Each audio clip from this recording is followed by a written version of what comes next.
While the political world was focused on Donald Trump's legal woes, one of his competitors was secretly on an overnight train in Kyiv, where he met with Ukrainian President Zelensky and visited cities decimated by Russia's war.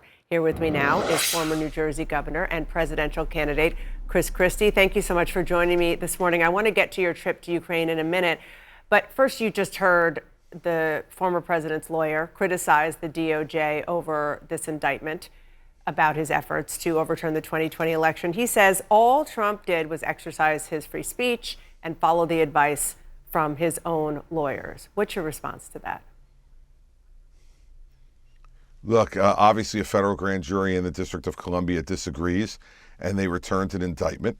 And now, what we see from Donald Trump is what we always see from Donald Trump, insulting anybody who raises any questions about his conduct on January 6th, when he invited people to come to Washington and told them it was going to be wild, then spoken before them, told them the election had been stolen, which was a lie, that he had continued from election night forward. Then he told them that Mike Pence could overturn the election, only Mike Pence could do it, and that if he didn't do it, he would be a major disappointment. Asked them then to march up to Capitol Hill to stop what was going on up there. Said he would march with them. But as I've told you, Dana, I knew that if Donald Trump had a risk of breaking a fingernail, he's such a coward that he wouldn't go up to Capitol Hill. So he went back to the safety of the White House and sent those folks up there to do what they did, which was to create, many of them, a violent conduct up on Capitol Hill. So you don't think to it's try speech? to stop You what think was it's going conduct? on in terms of confirming the election. Well, it's very clearly conduct. Now, there may have been parts of it that were speech too, Dana. Nothing's ever absolute.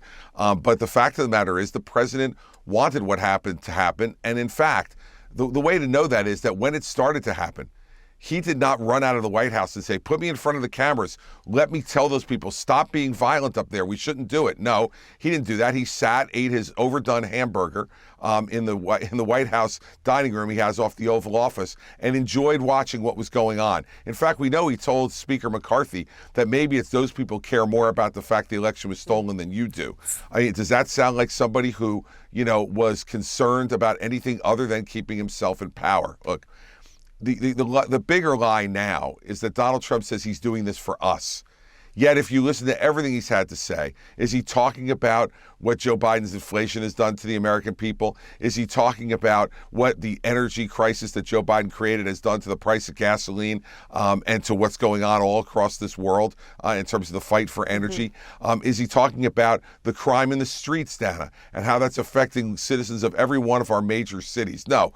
He's just talking about himself, so I want Republican voters to know this is a preview of the election coming up if Donald Trump's the nominee. He'll be talking about Donald Trump rather than Joe Biden. And what we should be focused on is talking about Joe Biden and his record, and that's why he cannot be the nominee. I want to move on to Ukraine, but real quick, do you think that in Washington, D.C., a place that Joe Biden won by almost 90 percentage points in 2020, Donald Trump can get a fair trial? Dana, unlike anybody else in this race, I actually did this for 7 years as the U.S. attorney in the fifth largest office in the country in New Jersey, which is a very blue state.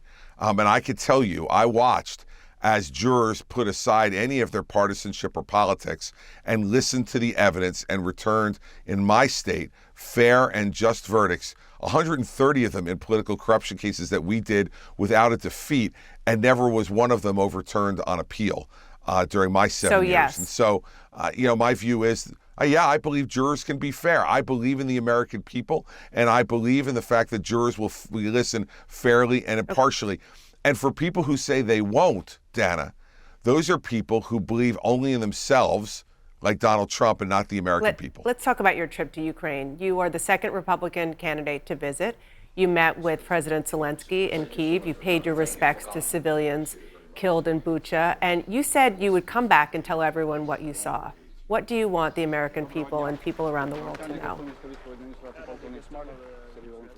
I want them to know about the atrocities that were being and are being committed against the free Ukrainian people by the Russian military. I went to the town of Bucha, where I went to a shallow grave of 160 civilians who were executed by the Russian army. But before they were executed, Dana, for many of them, their eyes were gouged out, their ears were cut off. Then their hands were tied behind their back, and they were shot in the back of the head by Russian soldiers, civilians, not soldiers, civilians. And then Russian soldiers went in and raped the mothers and the daughters that were in the house after the men of the house had been killed.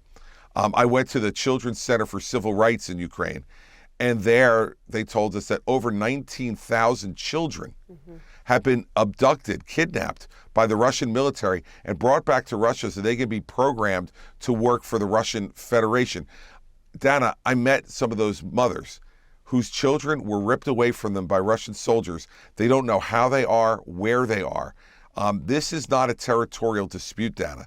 This is an absolute authoritarian attempt by Vladimir Putin to overtake the free country of a neighbor. And it's obscene what's going on there. And America is right to supply. And I spoke with President Zelensky for an hour. He never once asked to have American troops, American men or women there. All he wants is the ability to fight the war on an even basis. Give you one quick example. In artillery, the Russians are outgunning them on a daily basis, nearly 11-1 in artillery. The Ukrainian army is incredibly brave. They're fighting for a unified, free Europe that we've maintained for 80 years since the end of World War II.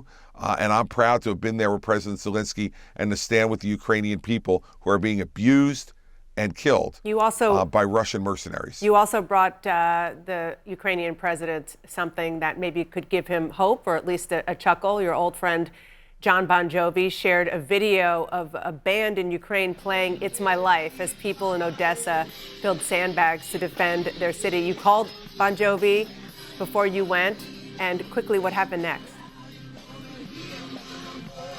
John wrote out the lyrics to the song It's My Life, which serves as an inspiration for a lot of the citizens in Odessa as they were preparing for the invasion by the Russians.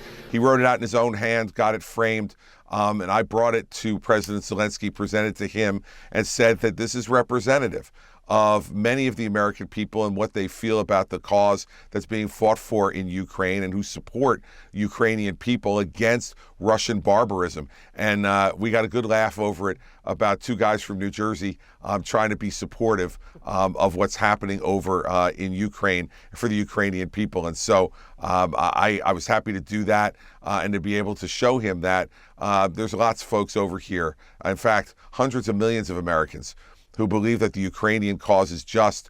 And let's remember this, Dana. Donald Trump said that the person perpetrating these atrocities, torture, murder, and the kidnap of innocent children is brilliant and an excellent leader.